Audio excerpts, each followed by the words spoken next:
Hello viewers, আশা করি আপনারা সকলে অনেক বেশি ভালো আছেন। টেকনো কবিতার একটি নতুন ভিডিওতে আপনাদের সকলকে স্বাগতম। আমি আছি কবিতা আপনাদের সাথে এবং আপনারা দেখতেছেন টেকনো কবিত। অনেক সময় কিছু দরকারি ডাটা বা ফটো ভিডিও আমাদের নিতে হয় বা ট্রান্সফার করতে হয় আইফোন থেকে অ্যান্ড্রয়েডের মধ্যে।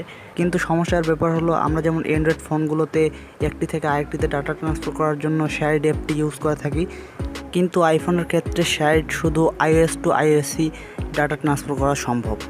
তো সেক্ষেত্রে আমরা আজকে দেখব কিভাবে iOS থেকে অ্যান্ড্রয়েডে ডাটা ট্রান্সফার করতে হয়, এবং আমরা সাথে এটাও দেখব অ্যান্ড্রয়েড থেকে iOS-এও ডাটা কীভাবে ট্রান্সফার করতে হয় এবং সেটা আসলেই কাজ করে কি না সেটা আমরা প্রমাণসহ আপনাদের দেখানোর চেষ্টা করব। তো কথা না বাড়িয়ে চলুন মূল ভিডিও শুরু করি।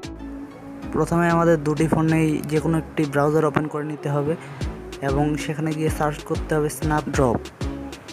যেহেতু আপনারা প্রথমবার এই ওয়েবসাইটটি সার্চ করবেন, সেক্ষেত্রে ব্রাউজার অটোমেটিকলি আপনাদের সাজেস্ট করবে না এই ওয়েবসাইটটি, যেমনটা আমার এখানে দেখাচ্ছে অলরেডি সাজেস্ট করে ফেলছে। তো আপনাদের এখানে সার্চ করার পর প্রথম লিঙ্কে ঢুকলেই আপনারা এই ওয়েবসাইটে চলে আসবেন। তারপর আমরা দুটি ফোনেই দেখতে পাবো যে একটির মডেল নাম্বার আরেকটিতে শো করছে। যেখান থেকে আমরা ফটো বা যেই ফোনটি থেকে আমরা ফটো বা ভিডিও শেয়ার করতে চাই সেই ফোনটিতে আমরা ওইখানে ক্লিক করব। তারপর সেখান থেকে আমরা একটি ফটো সিলেক্ট করে দেখব যে আসলেই এটা কাজ করে কিনা। আমরা দেখতে পাচ্ছি যে আমাদের ফটোটি ওই ফোনে সেন্ড হয়ে যাচ্ছে এবং সেখানে আমরা দেখতে পাচ্ছি সেভ অপশনটিও চলে আসছে। আমরা এখানে সেভ করলে আমরা এখানে ফটোটিকে ওপেন করে নিতে পারবো। এটি করার জন্য আপনাদের সেম ওয়াইফাই অথবা আপনাদের যদি ওয়াইফাই অ্যাভেলেবল না থাকে, সেক্ষেত্রে আপনারা যে কোনো একটি ফোনের ডাটা কানেকশন দিবেন এবং অপরটিতে হটস্পটের কানেকশন দিয়ে দিবেন, তাহলে আপনাদের কাজটি হয়ে যাবে। আমরা দেখলাম কিভাবে একটি অ্যান্ড্রয়েড থেকে iOS ডিভাইসে আমরা ফটো বা ডাটা শেয়ার করতে পারি। এখন আপনারা দেখব কিভাবে ডাটা শেয়ার করতে পারি একটি iOS ডিভাইস থেকে অ্যান্ড্রয়েডে।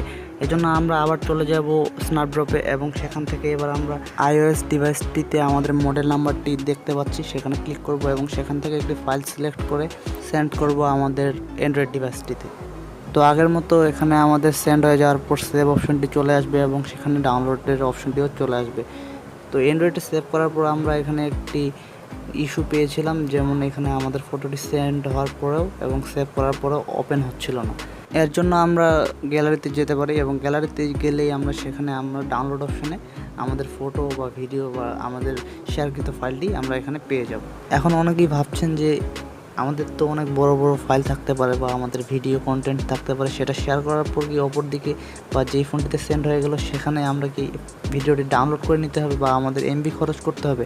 সেক্ষেত্রে আমি বলতে চাই যে আমাদের এখানে শুধু ডাউনলোড অপশনটা আসলেও আমাদের কিন্তু ডাউনলোড করতে হচ্ছে না, শুধু সেভ করার জন্য এখানে আমরা ডাউনলোড অপশনটি দেখতে পাচ্ছি।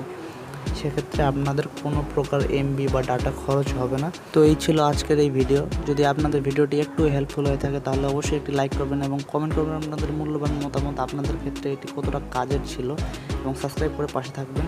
আন্তরিকভাবে ধন্যবাদ জানাই শেষ পর্যন্ত ভিডিওটি দেখার জন্য।